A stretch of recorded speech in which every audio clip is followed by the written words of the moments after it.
ভাই ভালো পাঞ্জাবি আছে, একটু দেখান তো।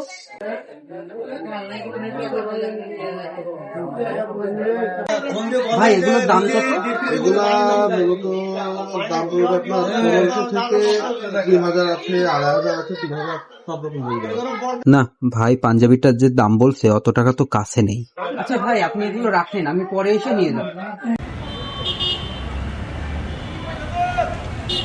দেখি তো বেতন আসলো কিনা।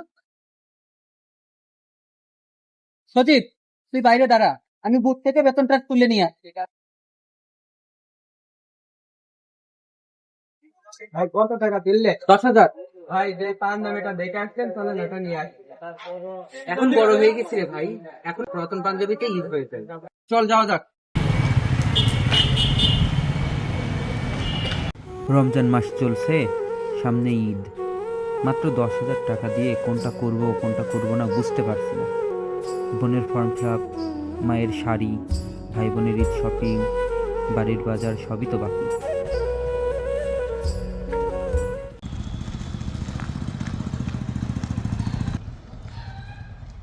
তাদের একটু দেখেন, ইমার্জেন্সি লাগবে তো, আপনি একটু দেখেন, ম্যানেজ করতে পারলে আমাদের জন্য খুব ভালো। কি হয়েছে তোর এখানে দাঁড়িয়ে? না ভাই কিছু না ভাই। না, তোদেরকে দেখে মনে হচ্ছে তোরা কিছু একটা নিয়ে টেনশনে আছিস। কি হয়েছে বল আমাকে।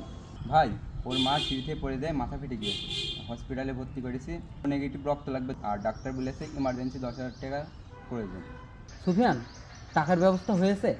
না ভাই। আর রক্তের ব্যবস্থা করতে পেরেছিস? ভাই অনেক জায়গায় ফোন দিয়েছি, ও নেগেটিভ রক্ত কোথাও পাওয়া যাচ্ছে না। আচ্ছা দাঁড়া, আমি দেখছি কি করা যায়। বাইজিদ, কোথায় আছিস তুই? তোর রক্তের গ্রুপ ও নেগেটিভ না? আচ্ছা তুই তাড়াতাড়ি মেমনগর স্কুলের সামনে চলে আই তো, দরকার আছে। আচ্ছা বাইজিদ শোন, আজ সকালে সুফিয়ানের মা সিঁড়ি থেকে পড়ে যেয়ে মাথা ফেটে গিয়েছে, হাসপাতালে ভর্তি করা হয়েছে। ও নেগেটিভ রক্তের প্রয়োজন, এই জন্য তোকে ডাকলাম। তুই সুফিয়ানের মাকে রক্ত দিবি। আর সুফিয়ান তুই শোন, এখানে 10,000 টাকা আছে, তুই এই টাকাটা রাখ, এটা দিয়ে কাজ ছাড়, তারপর আমি দেখছি কি করা যায়। না ভাই থাক ভাই। আচ্ছা বলি, তুই এটা নে, তোর মা তো আমাদেরও মা, এটা রাখ। তুই এটা রাখ, তুই এটা দিয়ে একটা ডাব খাবি আর কিছু গ্লুকোজ কিনে খেয়ে নিবি। সত্যি আমার আজকে আপন বড় ভাই নেই তো, আপনি আজকে আমার একটা বড় ভাইয়ের মতনই কাজ করলেন।